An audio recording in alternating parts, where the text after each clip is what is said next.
Nella decima giornata di ritorno del campionato allievi regionali, il Favara Academy pareggia al Broccoleri di Favara 0-0 contro i ragazzini generali, una partita bella e avvincente, dove le due squadre si sono affrontate a viso aperto.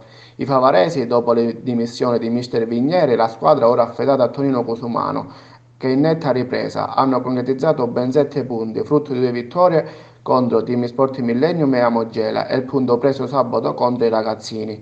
Il Favara Academy è sempre più vicino a 3 giornate dalla fine di fare i playoff. Il prossimo impegno sarà sabato fuori casa a Mister Bianco contro FC Motta.